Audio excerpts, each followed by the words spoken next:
If your thoughts spiral more than you like and you're replaying conversations that you had earlier in the day over and over, you assume worst case scenarios before anything happens, you get stuck in worry or start being really hard on yourself, I want you to pause for a second and notice something. That's not just random, that's a pattern happening in your life. And if you've been living in that pattern, it can start to feel normal, like that's just how your brain works. So you try to manage it or distract yourself or try to pray it away, but it's still there. And the thoughts keep coming back. If that's you, I want you to hear this clearly.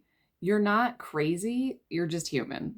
But you don't have to stay stuck in that cycle because your thoughts can actually be trained. And in this video, I'm going to show you how to start doing that in a way that's simple, biblical, and actually works in real life. Let's take a look at what's actually happening here. First, you have a trigger, then you have a thought, you have an emotion, and then you have a reinforced thought. It's like when something small happens, but your mind just kind of runs with it, and suddenly it feels way bigger than it actually is. If we're not intentional, what we'll actually do is just believe every thought that we have, then we'll repeat it internally, and then we let it shape our moods and our behavior. But the problem isn't that you have these thoughts, it's that you're not challenging them. This can lead to a spiritual disconnect as well, because we'll read scripture and say verses, but then not apply them to our actual thought patterns. So the spiral keeps going, but with a Bible app open on your phone. So what does it mean to actually renew your mind? It's not just pretending everything is fine. It's not ignoring emotions. And it's not just thinking more positively. Renewing your mind is intentionally replacing lies with biblical truth. It is intentional thought replacement. Romans 12:2. Do not be conformed to this world, but be transformed by the renewal of your mind, that by testing you may discern what is the will of God, what is good and acceptable and perfect. In a very practical sense, you're just going to notice your thought, interrupt it, and then replace it. Truth actually has to confront the lie. We don't want the truth to just sit next to it and try to let them coexist. So let's go through this 3-step mind reset. First, we're going to notice the thought, and we're going to ask, what am I repeatedly thinking right now? We're not going to ask what actually happened in that trigger that made you have these thoughts. But we are going to ask, what are you actually telling yourself over and over again? Because we all know that different people have different experiences of the exact same event. So what are you telling yourself? This is going to help us just slow the entire moment down. Number 2, we're going to name the lie. Are you catastrophizing this event and making it far worse than it really is in reality? And that can look like saying, because X happened, everything is going to fall apart. You may be thinking thoughts of self-condemnation, that you're the failure and you're the reason that everything feels like it's falling apart. Could just be fear-based assumptions or comparison to other people. And the reason this step is important is because if we don't name what's actually happening, we don't know how to replace it. So we want to name it so that we can change it. And then step 3 is to replace it with the truth. So we're just going to look at one scripture to keep it simple for us, because if we overcomplicate it, we'll have too much friction and we won't actually do it. So we need one scripture. 2 Corinthians 12:9 says, "But he said to me, my grace is sufficient for you, for my power is made perfect in weakness.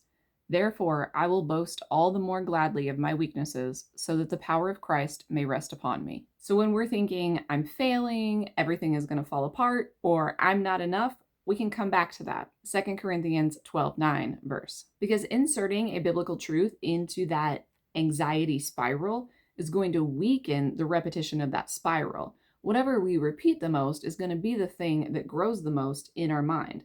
So we want to be repeating the truth more than we are spiraling. So every time the spiral happens, we're going to replace it with the truth. And we're going to do that over and over again until our brain starts to figure out the truth is more true than the lie I'm telling myself that I'm trying to get myself to believe. Let's walk through a real life example. I can often feel like I'm not doing enough, and I'm going to talk specifically about not doing enough in my business. So in running Even Here Ministries, I'm trying to post on YouTube. I have 2 YouTube channels. I have a long form channel and a short form channel. If you want to watch vertical content, you can find that. It'll be linked below. I post on Pinterest. I post on Facebook.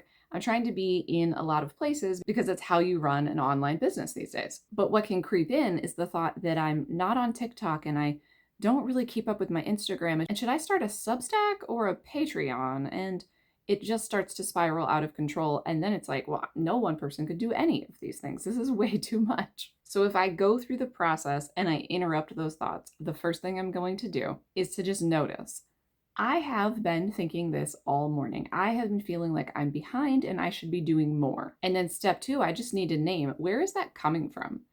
Now, for me personally, it's probably because I listen to a lot of inspirational type podcasts where other business founders talk about what they're doing in their businesses, except I'm comparing myself with my small business to these multi-million dollar huge businesses who are also like a decade down the road farther than me. And then step three, I need to replace that lie that I need to be like those other people with a biblical truth. And that is that my worth is not tied to my productivity, because God isn't asking me to just hit certain numbers on a chart. He's asking me to be faithful in what he's calling me to do. And so there's a few ways we can really cement this. I am saying it out loud right now.